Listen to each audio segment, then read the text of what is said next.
So what happens when you take America's biggest home builder, D.R. Horton, and you look at it not just through a typical financial lens, but through the eyes of the world's most successful investor? That's exactly what we're going to do. We're applying the Warren Buffett playbook to see if this housing giant really holds up. And we have to start with the master's own words, because this one idea, well, it's pretty much our guiding light for this whole analysis. See, Buffett's philosophy isn't about stock market hype or what's trending. It's about one simple, very powerful question. How much actual cash can this company give back to its owners for the rest of its life? That's it. So, let's introduce the company we're looking at, D.R. Horton. And to be really clear, this isn't just some small-time player. We're talking about an absolute titan of the U.S. housing industry. Year in and year out, this is the company that builds more new homes for families than anyone else. But here's the big question, right? We're in a really weird place with housing. On one side, you've got this massive shortage of homes, which is pushing demand way up. But on the other, you have these high mortgage rates that are just crushing affordability for a lot of people. So, in a market like this, is a giant like D.R. Horton a stable rock, or is it actually pretty vulnerable to the storm? To get to the bottom of that, we're not just going to guess. We're going to use a proven framework, Warren Buffett's own set of principles for sizing up a business. So let's see if this huge modern-day company actually fits into his classic time-tested mold. Okay, first things first, before we can even start analyzing D.R. Horton, we need to understand the tools we're going to use. We need to get a handle on Buffett's checklist. These are the core ideas that literally built the Berkshire Hathaway empire. You know, Buffett's first rule sounds almost too simple. Stay inside your circle of competence. He only invests in businesses he can actually truly understand. So that's our first question. Is home building simple? You buy land, you build a house, you sell the house. I mean, on the surface, that seems to pass the test, right? Next up, and this one is absolutely critical, Buffett pretty much ignores the net income numbers you always see in the headlines. He focuses on something he calls owner's earnings. Think of it like this. It's the real, actual cash the business generates after you've paid for everything you need to keep the lights on and the machines running. It is a much, much more honest way to look at a company's financial health. And that brings us to maybe the most famous Buffettism of them all, margin of safety. The idea is so simple, but it's incredibly powerful. Buffett himself explains it like this. When you build a bridge, you design it to hold 30,000 pounds, but you only ever drive 10,000-pound trucks across it. For investing, that means you figure out what a company is truly worth, and then you only buy it if you can get it for way, way less than that value. It gives you a huge cushion, just in case you got something wrong.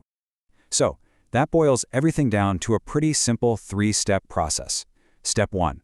Figure out how much cash it's going to make in the future. Step 2. Figure out what all that future cash is worth in today's money. And step 3, the most important part. Only pull the trigger if the price gives you that huge margin of safety. This is the exact playbook we're going to use right now. All right, we have our checklist ready to go. Let's put D.R. Horton to the test and see how it stacks up.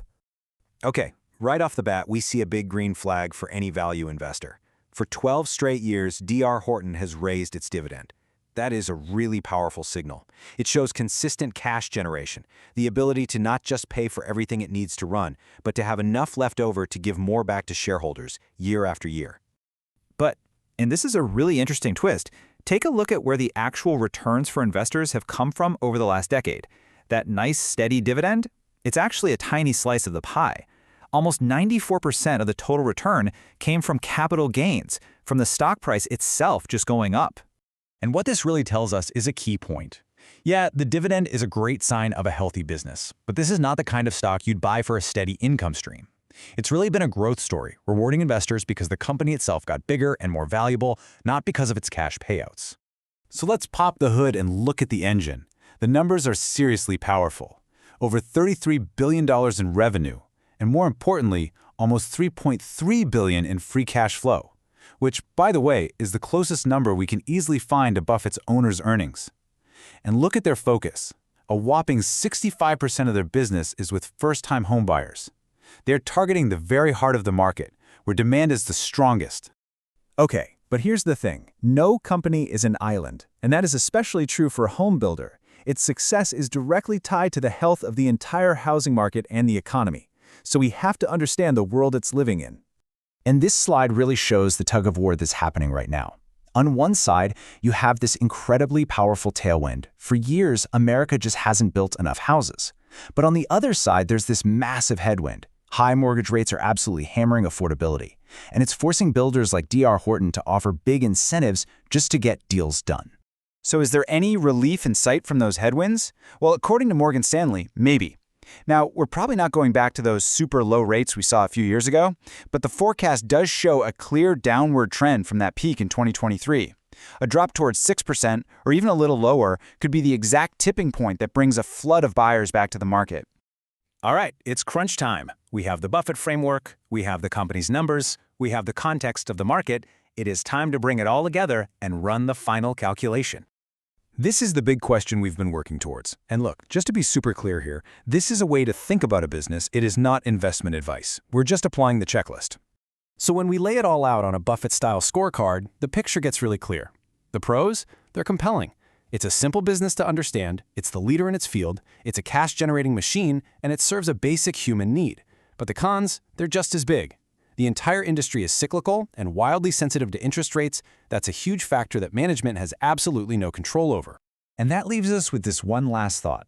You've all heard Buffett's most famous piece of advice, be greedy when others are fearful. Right now, there's a lot of fear and uncertainty swirling around the housing market. So the question you have to ask yourself is this: does all that fear create an opportunity, a margin of safety, for a market leader like D.R. Horton? Or are the fears justified? Well, that's for every investor to decide for themselves.